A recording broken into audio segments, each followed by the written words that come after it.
दुनिया में आपका स्वागत है। मैं राजेश शर्मा एनएम न्यूज में आपका स्वागत करता हूं।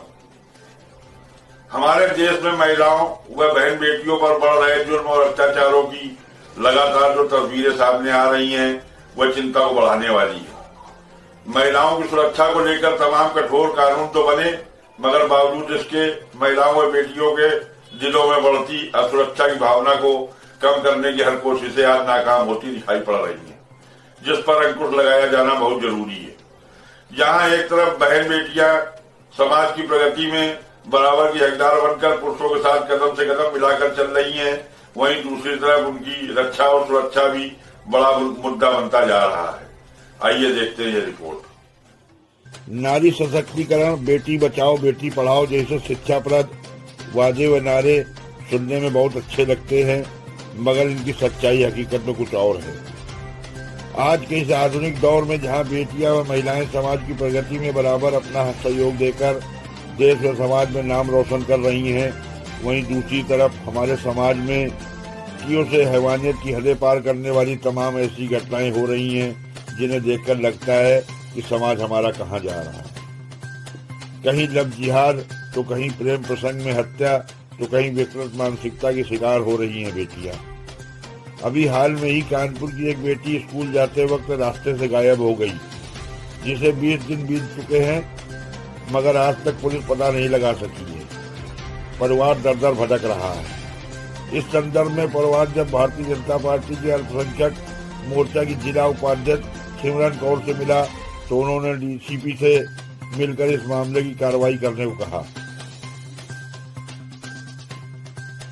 नमस्कार, मैं NM 24 सचिन अरोड़ा, कानपुर ब्यूरो। आज हम गल्ला मंडी हंसपुरम नवस्था के पास एक संज्ञान मामला आया है, उसके तत्पर पे आपसे बात करने के लिए आए हैं।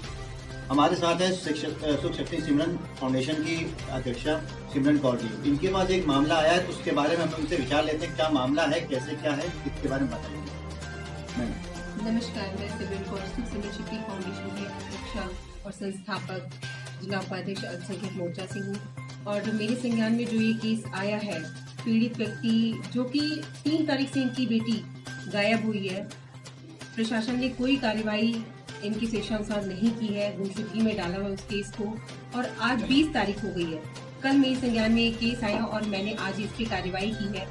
और ये प्रताड़ना इनकी कंटिन्यूसली लगातार चल रही है, क्योंकि 3 बारी वहाँ जा चुके हैं, उनसे मिल चुके हैं। और मैं शासन प्रशासन से एक दरखास्त करना चाहती हूँ और एक प्रश्न पूछना चाहती हूँ, क्या ये केस हमारे पास ऐसे ही आते रहेंगे? क्या ऐसे लोग ऐसे ही प्रताड़ित होते रहेंगे? हमें सामने आकर आपके सामने ही खड़े होकर ये क्यों कहना पड़ता है? हमारे आने के बाद या किसी और व्यक्ति के आने के बाद क्यों कार्रवाई होती है? मेरी ये नहीं समझ आता। आप अपनी जिम्मेदारी खुद क्यों नहीं उठाते हैं? प्रशासन क्यों हर बात में जिम्मेदार माना जाता है? आप लोग अपनी तरफ से कोशिश करते हैं, कोशिश नाकामी में कैसे बदल जाती है? इसका मतलब कोशिश की ही नहीं जाती। और मैं यही चाहती हूँ कि शासन प्रशासन सहयोग करें। योगी जी ने आज जो कि बुलडोजर बाबा के नाम से वो यहाँ पे कार्य कर रहे हैं, हर कोई जानता है कि वो हमेशा अन्याय के खिलाफ खड़े रहते हैं। बेटी बचाओ बेटी पढ़ाओ के अभियान में लगे रहते हैं। बेटी बचाओ, आप कैसे बेटी बचा रहे हैं? कैसे वो आगे आएंगी? क्या उनकी संज्ञान में केस डाला जाए? क्या हम ये चीजें लखनऊ तक लेके जाए? तो हम प्रशासन से यही दरख्वास्त करेंगे कि कृपया अपना काम जिम्मेदारी से करें। और मैं यही चाहूंगी कि आप देखिए, ये पीड़ित व्यक्ति हमारे साथ ही बैठे हुए हैं, आप इनसे मिल सकते हैं और इनकी कहानी, इनकी जुबानी सुन सकते हैं। धन्यवाद।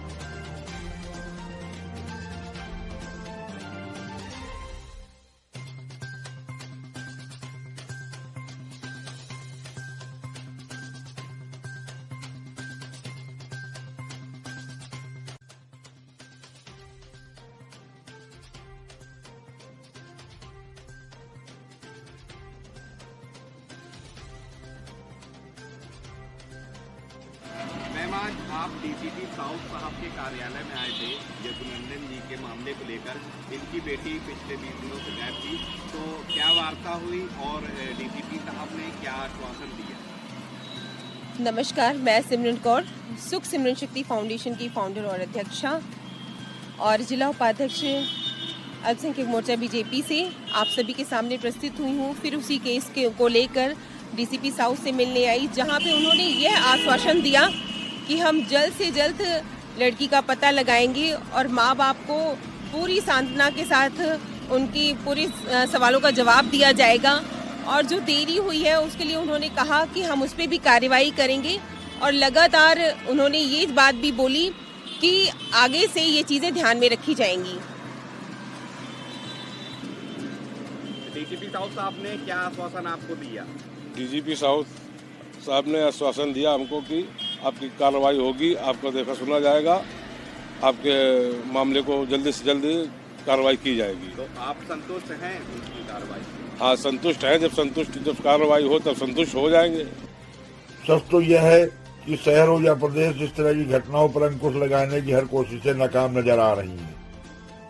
हालांकि उत्तर प्रदेश की सरकार के मुखिया योगी आदित्यनाथ महिलाओं व बेटियों की सुरक्षा में सजग व सख्त तेवर के लिए जाने जाते हैं, मगर कहीं पुलिस की निष्क्रियता के चलते तो कहीं सामाजिक लोक लाज के चलते भी मामले दब जाते हैं या दबा दिए जाते हैं। मगर ये तो वानगी मात्र है। देश के अन्य शहरों में बढ़ती महिला हिंसा से जुड़ी लगातार घटनाएं हो रही हैं। अब अपराधी पकड़े भी गए और सजा भी सुनाई गई, मगर बावजूद उसके ये घटनाएं रुकने का नाम नहीं ले रही। ऋषियों मुनियों के हमारे देश की सभ्यता व संस्कृति में जहां बेटियों को नवदुर्गा स्वरूपा मां मानकर लोग उनकी पूजा कर आशीर्वाद मांगते हैं एक तरफ, तो वहीं दूसरी तरफ कुछ विकृत मानसिकता के लोग बहन बेटियों की जान के दुश्मन बने हुए हैं। ऐसे में सवाल ये है कि आखिर बेटियों की अस्मत और जान की सुरक्षा कैसे होगी। वर्षों पहले अभिनव ने शादी से मना करने पर आरती पर तेजाब डाल दिया था, तो वहीं पीयूष ने शादी के बाद अपनी प्रेमिका से शादी के चक्कर में अपनी पत्नी ज्योति की हत्या करवा दी, जिसमें उसे सजा भी हो चुकी है। मगर इस शादी की बात करने व मना करने पर सुफियान ने निधि को छत से धक्का दे दिया, जिसमें उसकी मौत हो गई। हद तब हो जाती है जब लिव इन रिलेशनशिप में रह रही श्रद्धा द्वारा शादी करने की बात करने पर उसके टुकड़े कर दिए जाते हैं। क्या इन्हें महज एक घटना कहा जाना सही होगा? इन घटनाक्रमों को देखकर बेटियों में असुरक्षा की भावना बढ़ी है। गंभीरता के साथ ठोस कदम उठाए जाने बहुत जरूरी है। सिलसिलेवार इन घटनाओं के श्रद्धा वालकर के निर्मम हत्या की घटना ने पूरे देश को हिलाकर रख दिया है। दिल्ली में जिस तरह दिल को दहलाने वाली ऐसी घटना को अंजाम दिया है, आफ्ताब पूनावाला ने, उसे देखकर इंसानियत पर से भरोसा ही उड़ जाता है। ऐसा बेरहम कातिल और वैसी दरिंदा जिसने दरिंदगी की सारी हदें पार कर भीभत्स अंदाज में अपनी ही प्रेमिका के जिस्म को आरी से काट काट कर 35 टुकड़े कर दिए और रोज एक टुकड़ा जंगल में फेंकता रहा। उस श्रद्धा वालकर के जो उसे दिलो जान से प्यार करती थी। क्या गुनाह था उस बेचारी श्रद्धा का? सिर्फ इतना कि वह आफ्ताब के प्यार में पागल थी। घर की दहलीज को लांघकर, समाज की हर रस्मों रिवाज को तोड़कर वह उस डगर पर एक ऐसे मुसाफिर की तरह चल पड़ी जिसे शायद मंजिल का पता भी न था। अभी न रुकने वाले वक्त के साथ वह उस राह पर बढ़ती चली जहां उसे खबर भी न थी कि मौत की बेरहम बाहें अपने खूंखार इरादों के साथ उसकी मौत का बेसब्री से इंतजार कर रही हैं। उसे पता भी न था कि जिसके साथ जीने मरने की कस्में खाई थी, जिस पर आंख मूंद कर भरोसा कर रही थी, वही आफ्ताब उसकी जान का दुश्मन है, जिसके एक बार कहने पर बिना संकोच अपने घर से सैकड़ों किलोमीटर दूर एक अनजान शहर में आकर रहने लगी। ये सोचकर जिसके लिए सब कुछ छोड़कर वह आई है, वह एक दिन अपना बनाकर मांग में सिंदूर भरेगा और हमेशा उसका साथ निभाएगा। लेकिन प्यार मोहब्बत जैसे पवित्र रिश्तों की इस कहानी में हैवानियत, फरेब, मक्कारी और धोखे का एक ऐसा अंजाम छिपा था जिसके बारे में उसने सोचा भी नहीं था। काश उसने अपने घर वालों का कहना माना होता, जरा भी सोचा होता कि माँ बाप हमेशा ही अपने बच्चों की बेहतरी की सोचते हैं, तो शायद वह आज जिंदा होती। मगर सच तो ये है कि होनी को तो कुछ और ही मंजूर था। श्रद्धा वालकर की चाहत का अंजाम तो कुछ और ही होना था। आफ्ताब ने जो पुलिस को बताया, उसे जानकर आपकी आत्मा कांप उठेगी। मगर उस कातिल के हाथ जरा भी नहीं कांपे।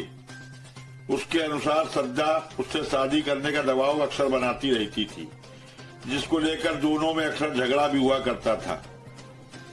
उस दिन भी कुछ ऐसा ही हुआ था जो आखिर उसकी मौत की वजह बनी। आपको बता दें कि हमारे देश में शादी जैसे पवित्र रिश्तों की एक गरिमा है और सामाजिक मान्यता भी।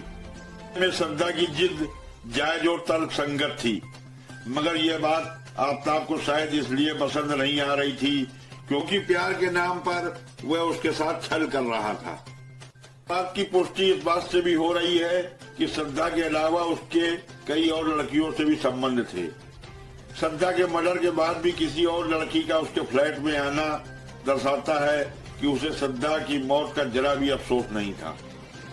क्रोध में आकर उसने सद्दा का कत्ल कर दिया। इसे इस बात का अंदाजा इसी से लगाया जा सकता है।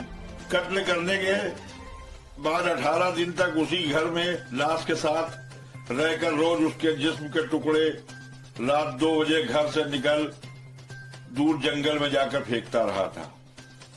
क्रूरता की सारी हदें पार कर दी थी उसने, जिसे एक पेशेवर मुजरिम ही कर सकता है।